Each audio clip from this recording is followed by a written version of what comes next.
Dans l'univers de Donjons et Dragons, beaucoup de créatures sont dangereuses. Certaines sont violentes, d'autres cruelles, d'autres encore animées par des ambitions claires. Les Kuo-toa, eux, provoquent autre chose. Un malaise immédiat, une impression que quelque chose ne tourne pas rond, comme si leur simple existence était une anomalie que le monde n'a jamais corrigée. Les Kuo-toa ne ressemblent pas à des conquérants, ni à des prédateurs dominants. Ils donnent l'impression d'un peuple qui a survécu à quelque chose de trop lourd pour lui. Leur présence évoque moins une menace directe qu'un dérèglement profond. Face à eux, on ne ressent pas seulement la peur du combat, mais l'inconfort d'un esprit étranger, instable, imprévisible. Physiquement, les Kuo-toa semblent façonnés par cette peur permanente. Leur corps humanoïde amphibie est voûté, déséquilibré, comme s'ils n'avaient jamais été conçus pour se tenir droit longtemps. Leur peau écailleuse, luisante et maladivement humide accroche la lumière comme celle d'un poisson arraché trop longtemps à l'eau. Elle donne l'impression d'une chair toujours inconfortable, jamais à sa place.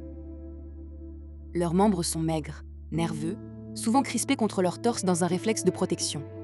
Leurs gestes sont brusques, hésitants, passant de l'immobilité à l'agitation sans transition. Mais ce sont leurs yeux qui dérangent le plus. Immenses, globuleux, trop ouverts, ils semblent incapables de se fermer complètement, comme s'ils vivaient dans un état de vigilance constante, épuisante. Ces yeux ne scrutent pas le monde avec curiosité. Ils l'épient, comme s'ils s'attendaient à une catastrophe à chaque seconde. Regarder un Kuo-toa, c'est avoir l'impression de voir une créature qui n'a jamais connu le repos. Un être qui n'a jamais appris à faire confiance à la réalité. Leur apparence raconte déjà leur histoire, avant même qu'ils ne parlent ou n'agissent. Elle trahit un peuple façonné par la peur, bien plus que par l'évolution. Mais ce qui rend les Kuo-toa vraiment uniques, ce n'est pas leur corps, c'est ce qu'ils sont devenus à l'intérieur. Contrairement à d'autres peuples monstrueux, ils ne sont pas définis par ce qu'ils veulent conquérir ou détruire. Ils sont définis par ce qu'ils redoutent. La peur n'est pas une réaction chez eux. C'est un état permanent, une grille de lecture du monde entier. Ils n'ont pas de grands projets, pas de vision à long terme. Leur objectif est plus simple et plus tragique, survivre sans jamais comprendre. Chaque bruit, chaque ombre, chaque événement est perçu comme un signe. Le hasard n'existe pas. Tout doit avoir une intention cachée, souvent hostile. Et lorsqu'aucune explication ne se présente, ils en inventent une. C'est pour cela que les Kuo-toa occupent une place à part dans Donjons et Dragons. Ils ne sont pas là pour représenter un danger classique. Ils incarnent une idée beaucoup plus dérangeante, celle d'un peuple qui a perdu toute confiance dans la réalité elle-même. Les affronter, ce n'est pas seulement combattre des corps, c'est entrer en collision avec une perception du monde brisée, instable et potentiellement catastrophique. Les Kuo-toa ne sont pas monstrueux par choix, ils sont monstrueux par adaptation. Et lorsqu'un peuple s'adapte trop longtemps à la peur, les conséquences dépassent toujours le simple cadre du physique. La peur qui définit les Kuo-toa n'est pas innée. Elle n'est pas le fruit d'une nature monstrueuse ou d'une malédiction ancienne. Elle est le résultat d'un traumatisme collectif si profond qu'il a redéfini ce que signifie exister pour tout un peuple. Avant de devenir ce qu'ils sont aujourd'hui, les Kuo-toa formaient une société plus stable, avec des repères, des croyances et une organisation compréhensible. Mais cette stabilité fut brisée lorsqu'ils furent réduits en esclavage par des puissances bien supérieures à eux. Arrachés à leur territoire, déplacés de force, traités comme de simples ressources, ils apprirent une leçon terrible. Rien n'est sûr, rien n'est juste, et la souffrance peut tomber sans raison. L'esclavage ne les a pas seulement privés de liberté, il a détruit leur rapport au monde. Les Kuo-toa ont vécu trop longtemps dans un environnement où chaque instant pouvait devenir une punition, où la douleur n'avait pas de logique, où obéir ne garantissait pas la survie. Dans ces conditions, l'esprit cesse de chercher des causes rationnelles. Il cherche des intentions. Quelque chose ou quelqu'un doit vouloir ce qui arrive. Peu à peu, leur culture s'est disloquée. Les traditions se sont fragmentées, les récits se sont déformés, les figures d'autorité ont perdu leur sens. Ce qui restait n'était plus une société construite, mais une suite de réflexes de survie. La peur est devenue la norme, la méfiance, une vertu, la superstition, une nécessité. Même après la fin de leur oppression directe, les Kuo-toa n'ont jamais retrouvé l'équilibre. La liberté ne leur a pas apporté de soulagement. Elle a seulement élargi le champ de leurs angoisses. Sans m'être visible, le monde entier est devenu suspect. Chaque événement imprévu rappelait les souffrances passées. Chaque silence pouvait cacher une menace. C'est à ce moment précis que leur rapport à la croyance a basculé. La foi n'était plus un choix spirituel ou culturel. Elle est devenue un mécanisme de défense. Croire, c'était tenter de donner une forme à l'horreur. Nommer une cause, même imaginaire, valait mieux que d'accepter l'idée d'un chaos total et indifférent. Les Kuo-toa ne sont donc pas devenus fous par faiblesse. Ils sont devenus fous pour survivre.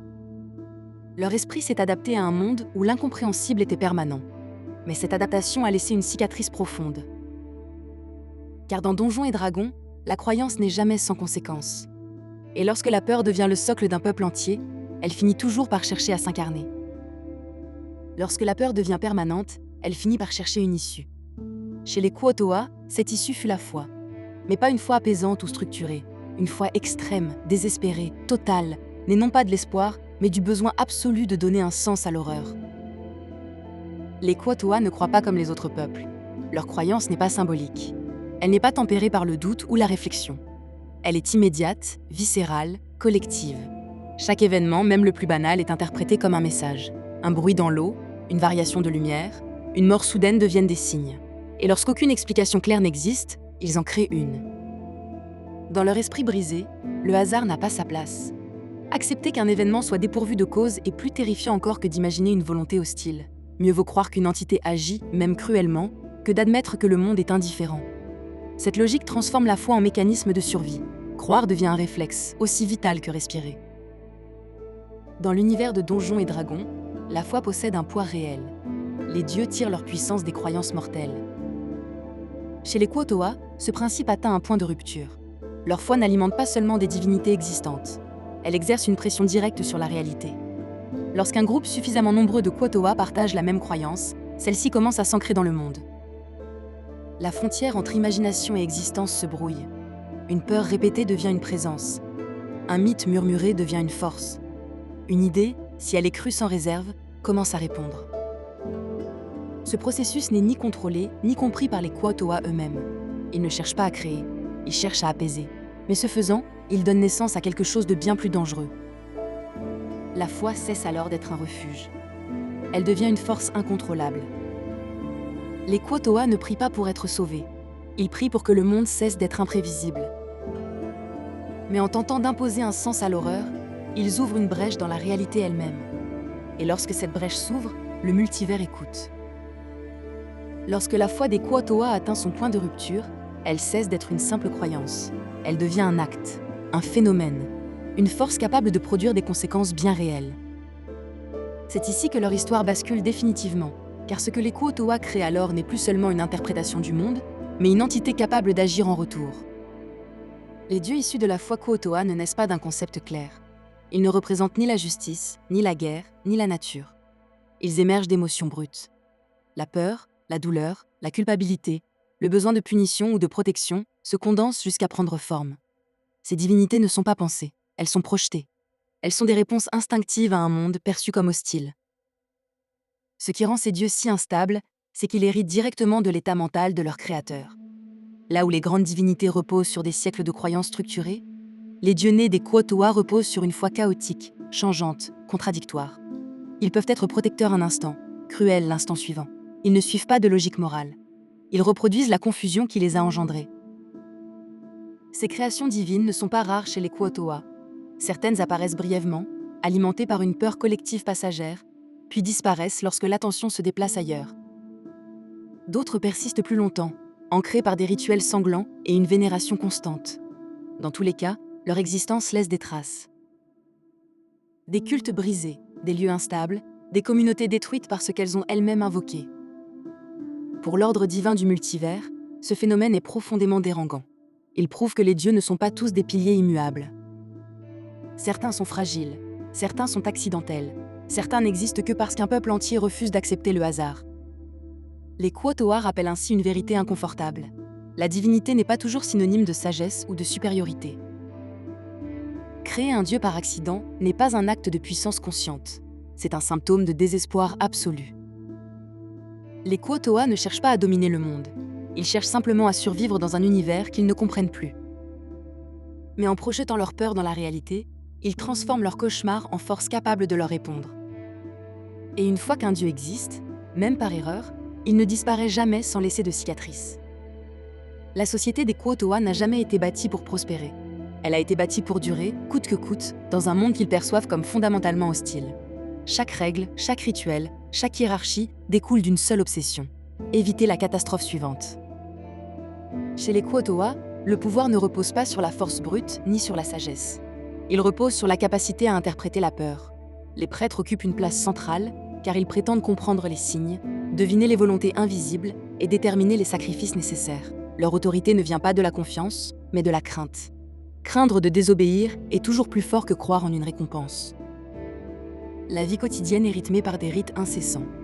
Offrandes jetées dans l'eau, chants incohérents répétés jusqu'à l'épuisement, mutilations rituelles, sacrifices sanglants.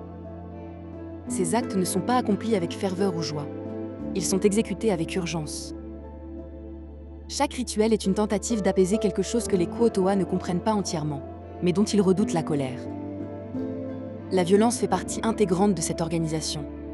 Elle n'est pas seulement dirigée vers l'extérieur. Lorsqu'un mauvais présage survient, lorsqu'une catastrophe frappe sans explication claire, les Kuo-toa cherchent un responsable parmi les leurs. Un individu perçu comme impur, maladroit ou malchanceux peut devenir un bouc émissaire. La survie du groupe justifie alors toutes les cruautés. Malgré cela, la société Kuo-toa fonctionne. Elle est stable dans son instabilité. Elle survit parce qu'elle correspond parfaitement à leur vision du monde. Là où d'autres peuples bâtissent des civilisations sur la confiance et la planification, les Kuo-toa bâtissent sur l'anticipation permanente du pire. Leur cohésion ne repose pas sur l'espoir, mais sur la peur partagée. Ce mode de vie a un coût immense.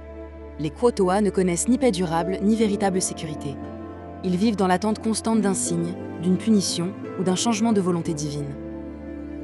Mais pour eux, cette existence est préférable au chaos total. Mieux vaut un monde cruel, mais compréhensible qu'un monde indifférent. Les Kuo-toa ne vivent pas pour être heureux. Ils vivent pour continuer à exister. Leur société n'est pas un échec. C'est une réponse extrême à une peur extrême. Mais cette réponse, aussi cohérente soit-elle pour eux, fait d'eux l'un des peuples les plus imprévisibles et dangereux du multivers. Les Kuo-toa ne sont pas des monstres que l'on comprend facilement, ni des ennemis que l'on affronte sans conséquence.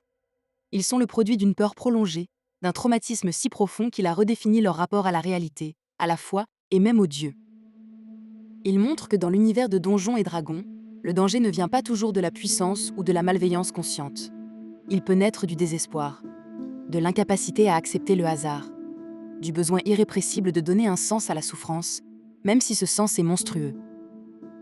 À travers les Kuo-toa, une vérité inconfortable se dessine. La foi n'est pas toujours un refuge. Lorsqu'elle n'est plus tempérée par la raison, elle peut devenir une force de distorsion. Elle peut engendrer des divinités instables, déformer des sociétés entières et transformer la peur en réalité tangible. Les Kuo-toa ne cherchent pas à dominer le monde. Ils ne cherchent pas à le comprendre. Ils cherchent simplement à survivre dans un univers qui les a brisés. Et c'est précisément ce qui les rend si dérangeants. Ils ne sont pas des antagonistes héroïques. Ils ne sont pas des figures épiques. Ils sont le rappel brutal que même dans un monde de magie et de dieux, la plus grande force capable de façonner le réel reste l'esprit des mortels. Un esprit terrorisé. Un esprit sans repère. Un esprit qui croit trop fort. Les Kuo-toa sont une anomalie vivante. Une preuve que toutes les horreurs ne naissent pas de la cruauté, mais parfois simplement de la peur laissée sans réponse. Et tant qu'il existera des êtres capables de croire au point de briser la frontière entre l'imaginaire et le réel, les Kuo-toa resteront là, dans les profondeurs, attendant le prochain signe, le prochain dieu ou la prochaine catastrophe.